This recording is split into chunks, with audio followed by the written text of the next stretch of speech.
하나님의 말씀을 우리 함께 합독을 하겠습니다. 잠언 25장 15절 말씀부터 28절 말씀입니다. 잠언 25장 15절 말씀부터 우리 한 목소리로 말씀을 함께 합독하겠습니다. 분노를 오래 참으면 지배자도 설득되고 부드러운 혀는 뼈도 녹일 수 있다. 꿀을 발견하더라도 적당히 먹어라. 과식하면 토할지도 모른다. 이웃집이라 하여 너무 자주 드나들지 말아라.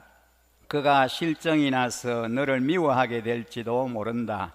거짓말로 이웃에게 불리한 증언을 하는 사람은 망치요 칼이요 뾰족한 화살이다. 환난을 당할 때에 진실하지 못한 사람을 믿는 것은 마치 썩은 이와 뼈가 부러진 다리를 의지하는 것과 같다. 마음이 상한 사람 앞에서 즐거운 노래를 부르는 것은 추운 날에 옷을 벗기는 것과 같고 상처에 초를 붓는 것과 같다. 네 원수가 배고파 하거든 먹을 것을 주고 목말라 하거든 마실 물을 주어라. 이렇게 하는 것은 그의 낯을 뜨겁게 하는 것이며 주님께서 너에게 상으로 갚아주실 것이다. 북풍이 비를 일으키듯 헐뜯는 혀는 얼굴에 분노를 일으킨다. 다투기를 좋아하는 여자와 넓은 집에서 함께 사는 것보다 차라리 다락한 구석에서 혼자 사는 것이 더 낫다. 먼 데서 오는 기쁜 소식은 목이 타는 사람에게 주어지는 냉수와 같다. 의인이 악인 앞에 무릎을 꿇는 것은 흐려진 샘물과 같고 오염된 우물물과 같다. 꿀도 너무 많이 먹는 것은 좋지 않듯이 영예를 지나치게 구하는 것은 좋지 않다. 자기의 기분을 자제하지 못하는 사람은 성이 무너져 성벽이 없는 것과 같다. 아멘. 오늘은 마음 훈련 세 번째 시간입니다. 잠언 말씀을 묵상하면서 우리 마음의 훈련이라고 하는 큰 주제를 가지고 말씀을 함께 나누는 중에 있습니다. 오늘은 마음 제어라고 하는 주제로 말씀을 드리려고 그러는데요. 마음 제어가 무엇일까?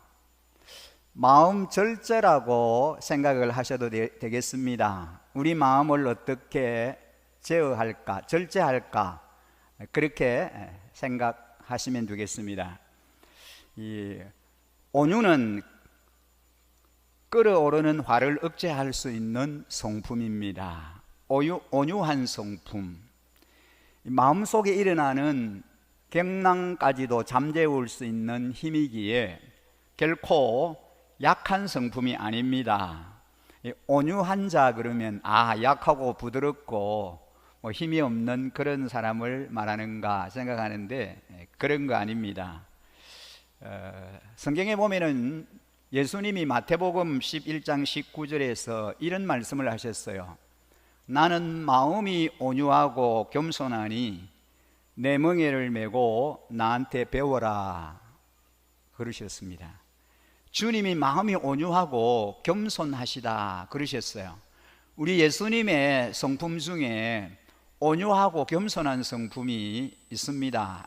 여러 가지 성품이 다 있으시겠지만 예수님의 성품 안에 겸손함이 있고 온유함의 성품이 있으신 거죠.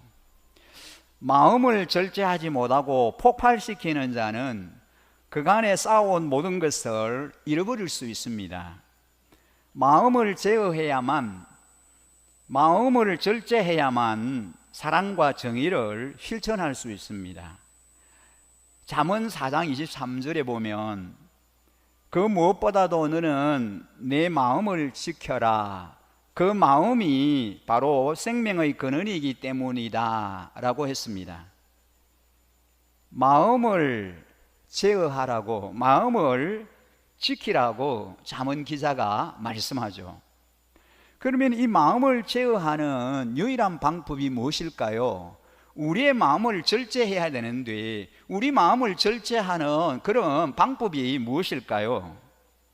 하나님의 말씀에 겸손하게 귀를 기울이고 하나님의 말씀을 경청하면 됩니다. 하나님의 말씀을 듣고 그 말씀에 순종하는 삶을 살면 마음을 제어할 수 있습니다. 마음을 절제할 수 있습니다. 그래서 하나님의 말씀을 겸손하게 듣는 거죠. 오늘 본문 말씀을 자세히 보면 우리가 배워야 할 교훈을 오늘 이 본문 실제적인 그 교훈을 통해서 말씀하고 있습니다. 그 중에 첫 번째는 진정한 힘은 마음을 제어하는 것으로부터 생겨난다는 것입니다. 진정한 힘은 마음을 제어하는 것으로부터 생겨나는 거다는 거예요. 사랑은 온유하고 친절한 겁니다. 그렇잖아요? 요즘 자매들은 남자다운 남자보다 얼굴이 귀여운 여성스러운 남자를 더 선호하고 좋아한다고 합니다. 왜 그럴까요? 그런 남자들이 친절할 것 같으니까 그렇습니다. 물론 친절한 남자를 무턱대고 좋아하면 잘못하면 제비족에게 넘어갑니다. 제비족들은 매너가 끝내주니까요. 왜 남편들이 빼빠지게 가족을 부양하면서 좋은 남편 소리를 못 듣습니까? 왜 그럴까요? 매너가 꽝이기 때문에 그렇습니다. 매너가 빵점이에요. 제비족은 행실은 개판인데 멀쩡한 여성들을 사로잡게 되는 건 매너 하나가 끝내주기 때문에 그렇다는 겁니다. 친절은 천성이 아니라 노력과 습관입니다. 우리 이웃나라 일본 사람들을 가만히 한번 보세요. 개개인이 아주 친절합니다. 길을 한번 물으면 얼마나 잘 안내를 해주는지 참 놀랍습니다. 식당에서 얼마나 예의 바르고 친절하게 섬기고 대하는지 깜짝 놀랍니다. 그 사람들은 친절이 몸에 배어 있어요. 상점에서 싼 물건에 뒤에 물어도 아주 친절하게 대답해주고, 흥정하다가 그냥 나와도 뒤에서 감사합니다, 감사합니다 하면서 인사하는 거예요. 이게 이제 일본 사람들의 모습이에요. 그게 그들의 삶의 생활에 배어 있습니다. 근데요, 우리 대한민국을 가만히 보면은 대한민국 그 남성들 중에도 특별히 경상도 남자들이 무뚝뚝하다라고 하는 말을 자주 듣습니다. 근데 왜 경상도 남자들이 무뚝뚝하다는 말을 들을까요? 무뚝뚝한 말 때문에 그렇습니다. 말이 무뚝뚝한 거예요. 여러분, 경상도 말을 가만히 보면은 말의 압축 파일과 같습니다. 이 말을 압축해 놓은 파일 같이 그렇게 하는 거예요. 제가 한번 예를 들어 볼까요? 여러분이 공감하실지 모르겠습니다만, 무엇입니까? 라고 하는 걸 경상도 버전으로 하면은요, 먹고 이랍니다. 그 다음에 할아버지 오셨습니까?를 경상도 버전은 할뱅교 이렇게 얘기합니다. 저 아이는 누굽니까? 이 경상도 버전은 저는 누구? 그리고 무엇 때문에 그러시는지요? 이 경상도 버전은 뭔교 이렇게 합니다. 당신 것입니까를 경상도에서는 니 거가 이렇게 얘기합니다. 그런 무뚝뚝한 말이 몸에 밴 사람에게 예의 바른 서울 사람들의 말은 오히려 느끼하게 들립니다. 진짜 느끼하다, 느끼하다 이렇게 얘기합니다. 물론 사랑도 없이 말만 친절하게 하면 느끼할 수가 있습니다. 그러나 이 사랑을 담아서 자상하고 부드러운 경우에 합당한 말을 하면 상대방의 마음을 얻습니다. 상대방의 마음을 삽니다. 사로잡을 수 있습니다. 온유한 마음으로 인내하며 말할 때 통치자의 마음도 설득할 수 있다 그랬습니다. 부드러운 혀는 신체 기관 중에서 가장 말랑하고 무른 기관입니다. 여러분, 우리 혀가 그렇잖아요. 반면에 뼈는 신체 기관 중에서 가장 딱딱하고 강한 기관입니다. 그런데 부드러운 혀가 딱딱한 뼈를 꺾는다라고 말씀하는 거예요. 아주 놀라운 역설입니다. 혀는 아주 말랑말랑하고 부드러운데 이 부드러운 혀를 통해서 딱딱한 뼈를 꺾는다라고 말씀하는 거예요. 이것은 오래 참으면 관원도 설득할 수 있다라는 내용에 대한 은유적인 표현입니다. 여기 관원은 단순히 관리 정도가 아니라 통치자를 의미합니다. 세상에서 집체 높은 통치자를 설득하는 것은 쉬운 일이 아니에요. 하지만 오래 참으면서 부드럽게 말하면 통치자도 설득할 수 있다는 겁니다. 즉 자신의 감정을 절제하고 인내하면서 신중하게 말을 하면 상대방의 완고한 마음까지도 열게 할 수 있습니다. 잠언 25장 11절에 보면 갱우에 알맞은 말은 은쟁반에 담긴 사과이다 라는 말이 있습니다. 이 말은 때와 장소에 맞게 적절하게 사용되는 말은 보기에 좋고 아름다운 것입니다. 아무리 좋은 것이라 할지라도 절제하지 못하면 어떤 일이 발생할 수 있습니까? 아무리 달콤한 꿀이라도 절제하지 못하고 과식하면 토하게 되고, 아무리 가까운 사이일지라도 그 집을 너무 자주 방문하다 보면 좋은 관계가 깨어진다라고 오늘 본문에 말씀합니다. 여러분, 이 꿀은 주로 야생에서 생산됩니다. 그래서 누군가가 이런 신기한 야생 꿀을 운 좋게 발견했다면 어떻게 합니까? 그 즉시 먹고 싶어 할 겁니다. 하지만 절제하지 못하고 꿀이 맛있고 몸에 좋고 달다고 해서 가식하게 되면 한계 허용 체감의 법칙이 작용해서 그 귀한 꿀을 다 토해버릴 수 있습니다. 이 말은 삶 속에서 얻어지는 즐거움을 기쁘게 여기되 그곳에 빠져서 삶의 본분을 잃지 말아라, 그런 뜻입니다. 꿀의 은유는 친구와의 관계로도 연결이 됩니다. 즉 친한벗이라고 해서 그 친구 집에 시도 때도 없이 자꾸 드나들면 소중한 우정이 깨어지고 만다. 17절에 그렇게 말씀해요.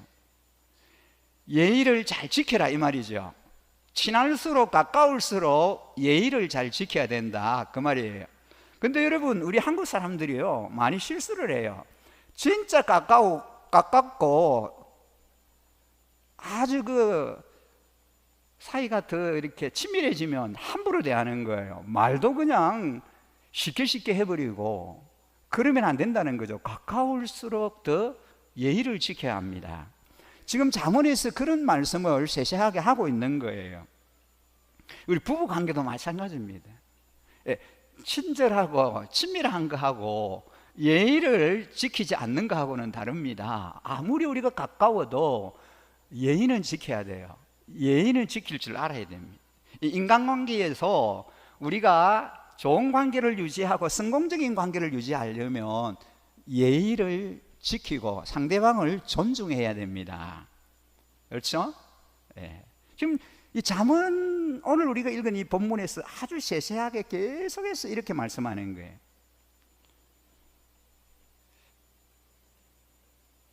이 원리는 영의 축으로 확장이 되는데요, 27절에 뭐라고 했습니까? 꿀도 너무 많이 먹는 것은 좋지 않듯이 영예를 지나치게 구하는 것은 좋지 않다 그럽니다. 즉 아무리 빛나는 영예라 할지라도 절제하지 않으면 헛것이 될 수 있다는 겁니다. 절제해야만 값지고 좋은 것을 오래 누릴 수 있습니다. 15절 말씀 보시면요, 분노를 오래 참으면 지배자도 설득되고 부드러운 혀는 뼈도 녹일 수 있다 그랬습니다.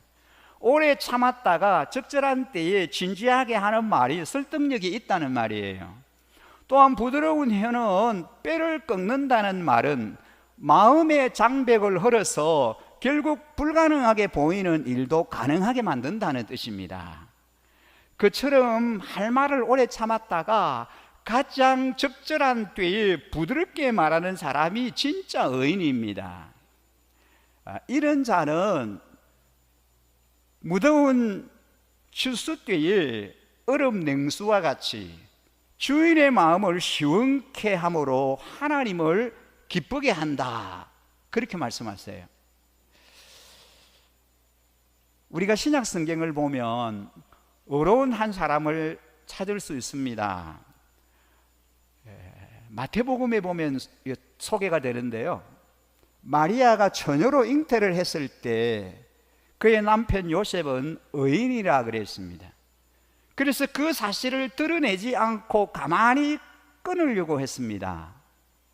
흔히 의인은 불의를 지적하고 정의를 크게 외치는 사람이다라고 생각하기 쉽지만, 진짜 의인은 먼저 사랑하고 그 다음에 바른 말을 온유하게 하는 사람입니다. 사랑이 없는 바른 말은 먼저 남을 무너뜨리고 그 다음에 자신을 무너뜨리고 결국은 전체 공동체를 무너뜨리고 맙니다. 결국 사랑하는 자의 온유하고 바른 말이 진짜 바른 말입니다. 요셉이 그의 증언녀인 마리아의 잉태를 발견하고 얼마나 당황했겠습니까? 증언을 했지만 아직까지 결혼해서 부부가 되지 않았습니다. 그랬는데 그의 증언녀가 잉태를 한 거예요. 아이를 가졌습니다. 얼마나 놀랍고 얼마나 당황할 일입니까? 그때 요셉이 어떻게 합니까? 고민하다가 가만히 끊고자 하여 이 배우자의 실수를 조용히 처리하고, 혹시 헤어져도 상대방의 파멸을 원치 않았기 때문입니다. 그 당시에 결혼하지 않는 정혼한 그런 여자가 임신을 하거나 아이를 가지면은 돌에 맞아 죽임을 당합니다. 그런 시대였습니다. 이것을 아는 이 요셉이 가만히 끊고자 하여 고민하다가 이 문제를 어떻게 해결할까 고민하다가 가만히 끊고자 하여 돌려보내려고 했던 것입니다. 이렇게 상대방이 상하는 것을, 피해를 입는 것을 이 요셉이 원치 않는 거예요. 그만큼 요셉은 마리아를 사랑했습니다. 얼마나 침착하고 신중합니까?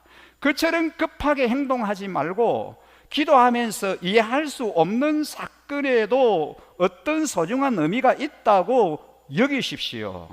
여러분, 속단은 건물입니다. 삶에서 펼쳐지는 수많은 일들을 어떻게 다 이해를 할 수 있습니까? 그러므로 하나님이 그 일을 마음껏 처리하도록 해결하도록 하나님께 기회를 드리셔야 합니다.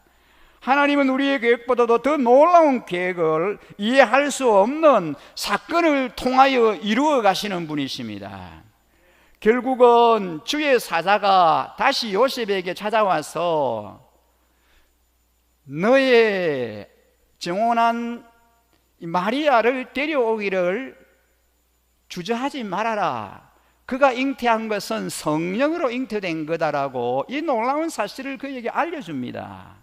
그러면서 아들을 낳을 것인데 그 아들의 이름까지도 알려주었습니다. 그처럼 어려움을 묵묵히 참아내고 자기가 할 일만 하면 하나님은 반드시 최선의 길을 열어주실 줄 믿습니다.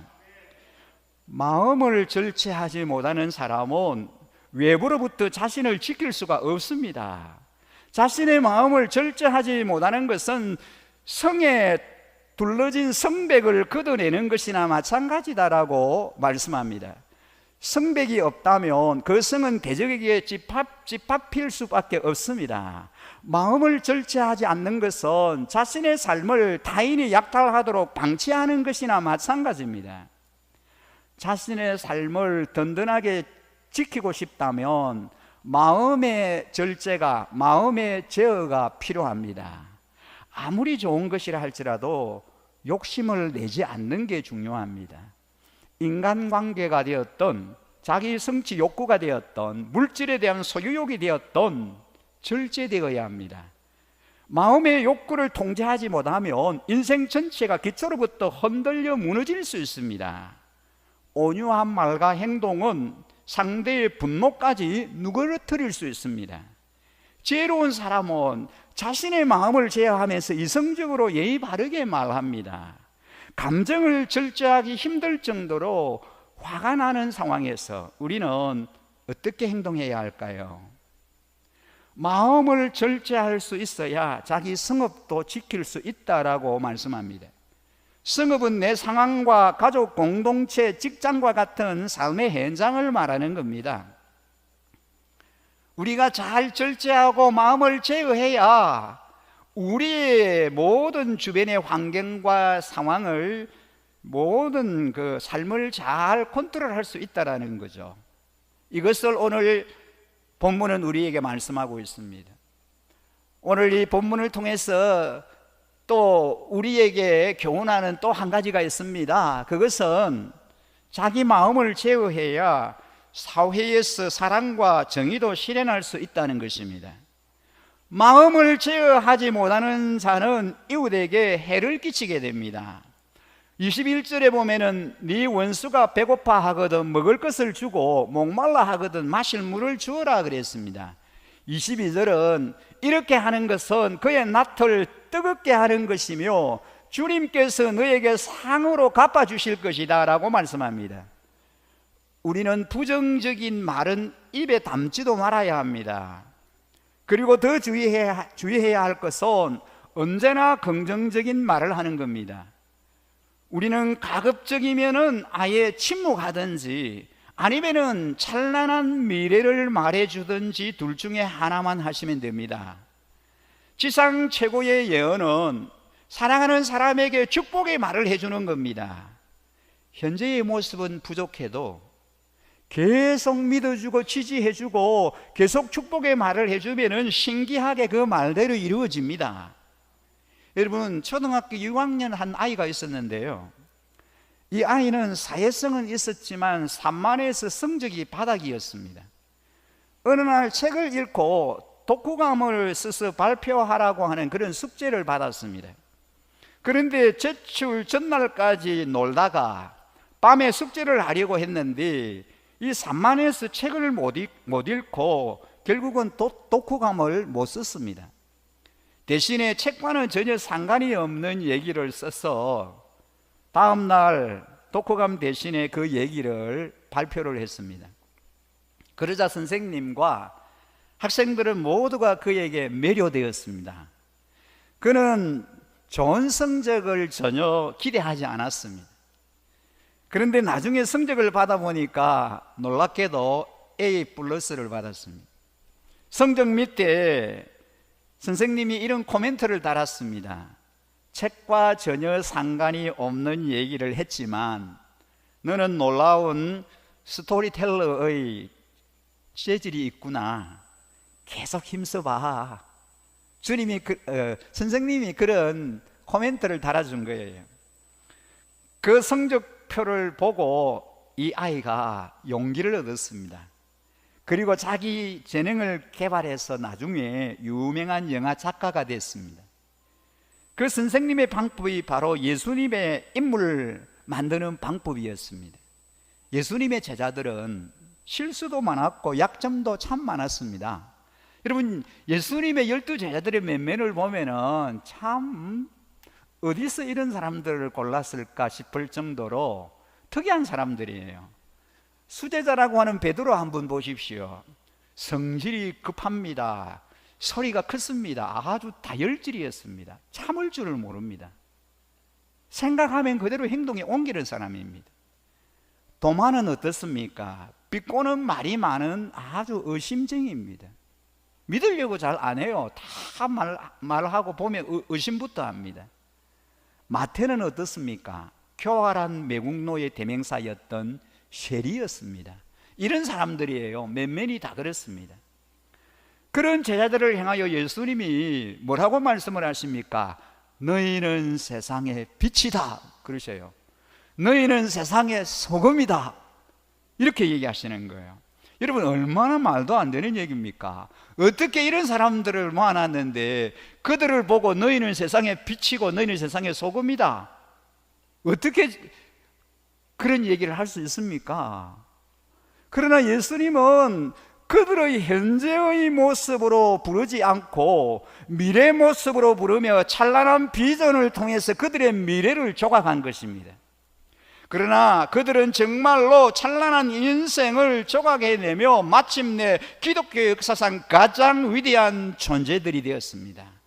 12제자들로 인하여 주님의 복음이, 주님이 온 세상을 변화시키기를 원하는 그런 놀라운 일들을 이루어냈지 않습니까?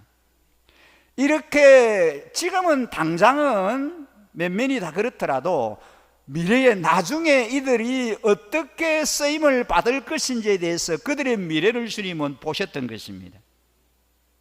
여러분, 우리가 말이죠, 우리의 자녀들을 가만히 보고 우리 주변에 우리 목원들이나 또 우리 가까이 있는 분들을 보면은 참 부족해 보여요. 저래가 뭘 하겠나. 우리 자녀들 어릴 때 이렇게 성장하는 모습을 보면은 부모들 마음에 안 들잖아요. 안 차요. 그런데요, 그들의 현재 모습으로 부르지 말고 미래의 찬란한 모습으로 부르십시오. 사람들은 인생 풍파에 의해서 이미 많이 얻어맞으며 사는 상태입니다. 또한 자신의 부족함 때문에 스스로 실망한 사람들도 많습니다. 그들에게 우리까지 나서서 비난할 필요가 없지 않습니까? 형제를 참소하는 것은 사단의 편에 서는 행위입니다. 이제 사단 편에 서지 말고 하나님 편에 서서 가족과 교우와 친구의 장점과 재능을 격려하며 그들 속에 잠재된 위대함의 씨를 불러내십시오. 모든 사람은 자신을 믿어주는 누군가가 필요합니다. 탈선은 되게 천성이 나빠서 하는 것이 아니라 자신 안에 위대성의 씨앗이 발아하지 않아서 그러는 겁니다. 모든 사람에게는 찬란한 비전을 도전하는 한마디의 말이 필요합니다. 사람들은 누군가 자기 가슴에 찬란한 꿈을 불어넣지 않으면 찬란한 삶을 살지 못합니다. 그러므로 가족과 교회에게 좋은 말로 그가 사명적인 존재임을 일깨워주고 그로부터 위대함의 씨가 발아되게 하셔야 합니다. 이제 비난과 정죄를 거치고 그들에게 이렇게 말씀하세요. 형제님, 자매님, 집사님, 하나님은 당신 편입니다. 당신은 가능성이 무한합니다. 이제 당신의 때가 곧 열릴 것입니다. 오게 될 겁니다. 주님께서 축복의 통로로 사용해 주실 것입니다. 당신은 축복의 통로입니다. 당신을 통해 주님의 축복이 온 사방으로 흘러가게 될 것입니다. 그처럼 남을 높여주고 비전을 도전하면은 자신의 말을 사용해서 찬란한 미래로 나가도록 그를 믿어주고 지지해 주십시오. 그러면은 남을 높여주는 말에 씨앗을 심으면 결국은 그 씨앗이 되돌아와 자신도 높여질 것입니다. 항상 축복을 부르는 말로 내일의 축복을 예비하는 복된 심령들이 되시기를 간절히 소망합니다. 마음을 통제하지 못하면 가정과 공동체 사이에서도 사랑과 정의를 실현할 수가 없습니다. 마음을 절제하며 용기 있게 정언해야 할 것은 무엇입니까? 오늘 본문의 말씀을 통하여 자기 절제의 교훈을 우리가 배웠습니다. 자신을 절제하고 마음을 제어하라고 계속해서 이 잠언을 통하여 우리에게 교훈하십니다. 하나님의 자녀인 우리가 어떻게 절제의 열매를 맺을 수 있을까요? 어떻게 하면 마음을 제어할 수 있을까요? 우리가 살면서 통제할 수 있는 것이 있는가 하면은 우리가 통제할 수 없는 것들도 많습니다. 우리의 의지나 힘으로 통제가 되지 않는 것들이 참 많습니다. 여러분, 우리 주변에 보면은요, 텔레비전 중독자 혹은 게임이나 오락 중독, 핸드폰 중독, 알코올 중독, 그리고 도박 중독, 쇼핑 중독, 이런 것들로 인하여 정상적인 생활이 불가능한 사람들이 점점 늘어나고 있습니다. 오늘날은 절제의 필요성이 절실히 요구되는 때입니다. 여러분, 28절 말씀에 보면요, 자기의 기분을 자제하지 못하는 사람은 성이 무너져 성벽이 없는 것과 같다 그랬습니다. 아무리 성읍에 집이 많고 사람들이 많아도 성벽이 무너지고 없으면 어떻게 됩니까? 도둑이 와서 사람들을 잡아가고 물건을 빼앗아 가버릴 것입니다. 마찬가지로 우리 인생의 나 자신의 가치를 도둑질 당하지 않으려면 나 자신을 지켜야 하는데, 그것은 하나님의 말씀으로 내 안을 가득히 채우는 수밖에 없습니다. 우리가 자기 감정을 절제하지 못하고 화를 절제하지 못하면 적에게 공격을 당하고 지배를 당하고 맙니다. 마음을 제어하지 못하면 바로 그와 같다는 겁니다. 우리의 삶은 우리가 어떤 마음과 생각을 가졌느냐에 따라 좌우됩니다. 그러므로 우리가 어려움을 이기고 행복하게 살기 위해서는 무엇보다도 먼저 마음을 다스려야 합니다. 마음을 제어하고 절제해야 합니다. 마음이 정리정돈되면 환경에 따라서 정리전돈이 됩니다. 마음이 어지러우면 환경을 아무리 애를 쓰고 힘을 쓰고 정리정돈해도 안 됩니다. 오늘날 많은 사람들이 자기 마음은 그대로 내버려 놓고 우리 집을 다스려야 되겠다, 직장을 다스려야 되겠다, 환경을 다스려야 되겠다라고 노력하고 애를 쓰는데요, 안 되잖아요. 마음이 안 다스려지는데 됩니까? 성경에는 무엇이든지 땅에서 매면 하늘에서도 매일 것이요 땅에서 풀면 하늘에서도 풀리리라 그랬는데, 매고 푸는 것이 어디서 합니까? 마음에서 메고 푸는 겁니다. 마음에서 메고 푸는 대로 하늘은 그에 따라서 역사해 주시겠다고 말씀합니다. 그렇기 때문에 우리는 지킬 만한 것보다도 마음을 지키고 무엇보다도 먼저 마음을 다스리고 나가야 할 줄 믿습니다. 우리 인생에 나 자신의 가치를 도둑질 당하지 않으려면 나 자신을 지켜야 하는데, 그것은 하나님의 말씀으로 많이 가능합니다.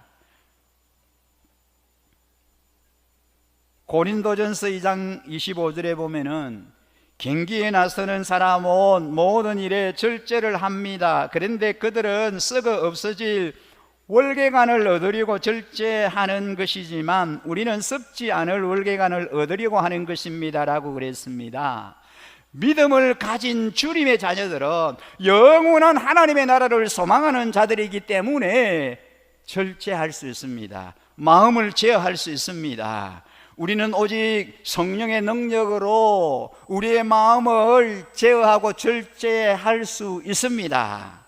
우리가 절제된 삶을 살기 위해서 꼭 해야 할 게 있는데요, 성령의 도우심과 성령의 능력을 충만히 경험해야 합니다. 우리는 성령의 능력으로, 성령의 나타나심으로 마음을 제어할 수 있습니다. 우리 주님은 이 세상에 계실 때 항상 절제하는 삶을 사셨습니다. 제자들에게 절제의 모습을 본을 보이시면서 살으셨습니다. 그러면서 내가 이렇게 한 것처럼 너희도 나와 같이 하라고 섬김의 본을 보여주셨습니다. 절제의 본을 보여주신 주님처럼 항상 인내하고 오래 참고 성령의 도우심 의지하고 성령의 나타나심을 바라보며 살아가기를 소망합니다. 우리 모두 절제의 열매를 맺게 될 때, 마음을 제어하며 살아갈 때 주님께서 저와 여러분의 삶을 더 은혜롭게 인도해 가시리라고 믿습니다. 온유한 말과 행동으로 다툼이 있는 삶의 현장에 화평케 하는 자의 삶을 살게 하소서. 우리가 서로 절제하며 사랑과 정의를 실현하는 아름다운 공동체를 만들어갈 수 있게 해 주소서. 우리는 계속 주님 앞에 그런 소원을 가지고 나아가야 할 것입니다. 오늘 이 말씀을 우리에게 주신 말씀으로 받으면서 이 찬양을 우리의 믿음의 고백으로 주님께 드리고 싶습니다.